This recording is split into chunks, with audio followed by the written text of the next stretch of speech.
Whenever you all are ready, could you explain a bit about what you've put together? Yeah, so the goal of our project was to basically be able to create a spatial awareness system for those who are visually impaired. So the way we went about this is by creating a wearable device, which is the hat. And we have the LiDAR sensor mounted onto the hat, which is basically used for obstacle detection. Then we have this part over here, which is for the user control, for the user to be able to control. And they turn the potentiometer based on where they're looking. And this information is then fed back into the audio spatialization algorithms, which we're going to discuss in more detail later. And then finally, we have the DAC, the audio jack, and the headphones, which is where the feedback is being given. And that's going to change the beeping sound based on the frequency and the loudness. And we're also going to go into more detail on that later. So now Arnav is going to discuss like the different states of our FSM. Yeah, so for this we have to implement some FSM logic.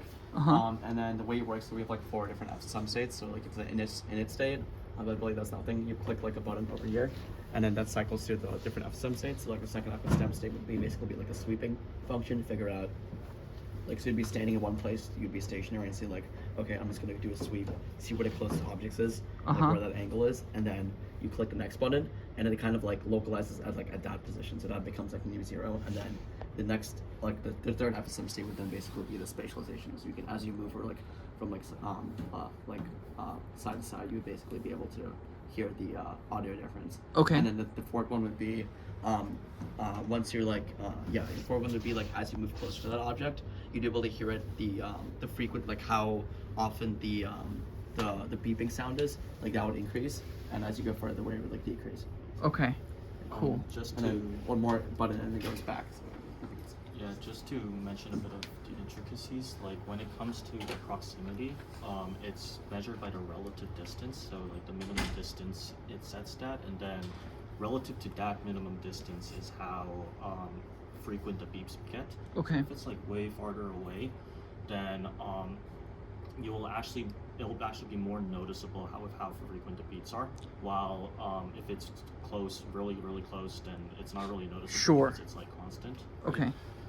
For the audio spatialization, we were thinking of using ITD and ILD, but then we only used ITD.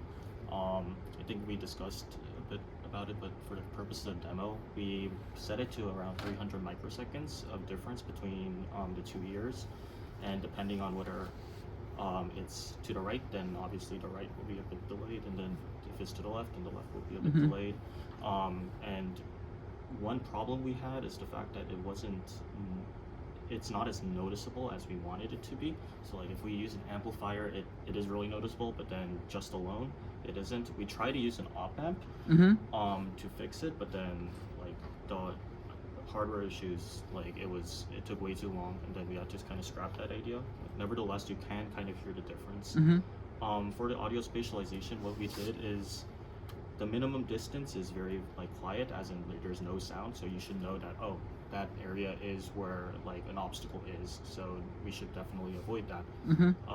And the farther away it gets from there, the louder it gets, as well as the audio difference, so you'll be able to tell like a very clear difference on where the minimum distance object is.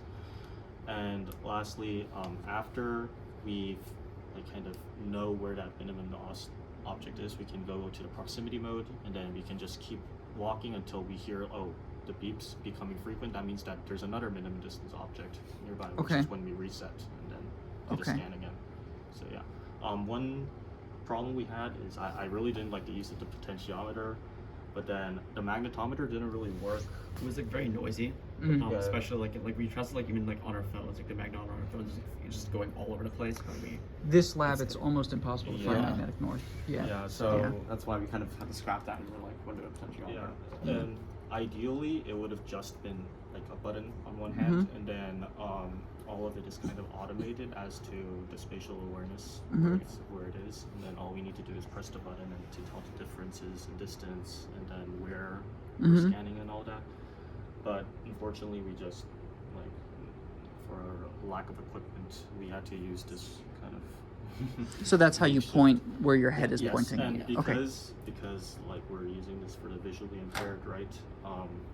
They can't really see the arrow on the potentiometer. Just why we put the stick there. So like I tested out, even if I close my eyes, I can kind of like tell which way it's going. So yeah. Okay. That's kind of the quick overview. Neat. Yeah. Do And you want to try? Yeah, I can. Sure, Try it. I'll try it. You want to grab that? here, to make sure. Okay, so this goes up here. Yep. Just making sure that. Where do you want this stand? Okay.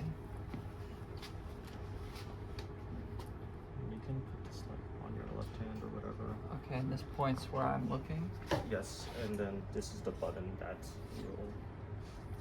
So that should be the scan. So you should do like be scanning. So you have to move the potentiometer according to where you're Ah, looking I towards. see. That's- So I hear it detecting you. And then once it's moving away.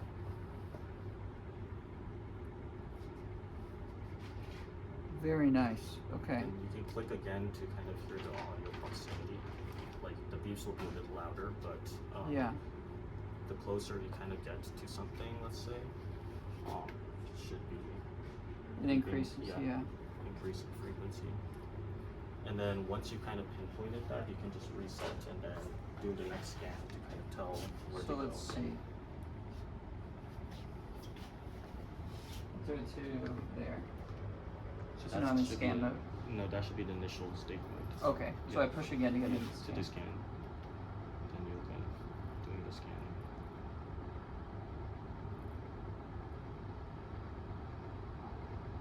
The LiDAR is quite sensitive, so maybe then Okay. you need to move the potentiometer. I see. So I'm detecting you as being closer to my reference distance. Yes. Yes, I see. That's very compelling. And Cool. if we could, we would have made it less like finicky, obviously. Yeah, sure. But But you got 4 weeks. I mean, it's it's not that much time. yeah, Awesome. Could have been. Let's see. I'll return this to you. Thank Thank you. you. It's a difficult thing to capture in video. Video, yeah. If you do happen to Maybe what do you want on the speakers? oh, that could Just be for- that just could be for like helpful. a- Yeah. maybe we can do that. 'Cause I And for think, the spatialization too, if you plug that into an auxiliary cable into like the mic input of a computer, you could make a very high quality audio file. I'd be happy to include that in this if you would like, or whatever. Okay. But we could also, yeah, using the speakers I think would be pretty interesting. Should we do right now? Yeah, let's do right now.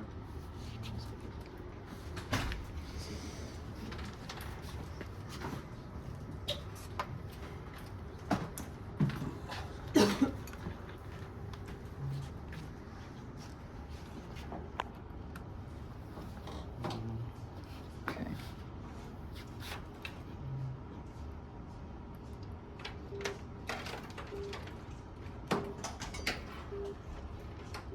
This is the audio proximity, I think. Yeah.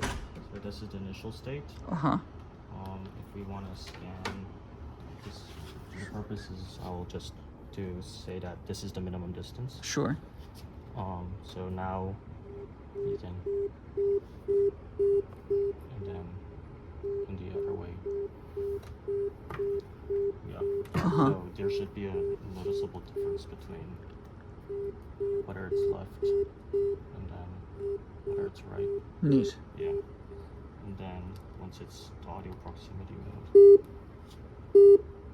See, this is why when we said that the minimum distance is relative, so Yeah. if it's really, really close, there isn't Yes, a relative yeah. distance to kind Yeah. of do. We were thinking about doing like, let's say, since the LiDAR distance can only reach up to like 170 centimeters, or 176 centimeters. We were thinking about doing it proportional to the distance to keep it consistent, but then we realized like the user needs to know what's relative to them, right? So like constant beeps like saying, oh, you're really near isn't really helpful. Sure, yeah, either. So yeah. That's why we kept it as that. Obviously there's Okay. a lot of other kind of improvements we could make, but It's a good proof of concept though. yeah, Yeah. it is. Awesome. Very Yes. nice. Thank you all. Thank you.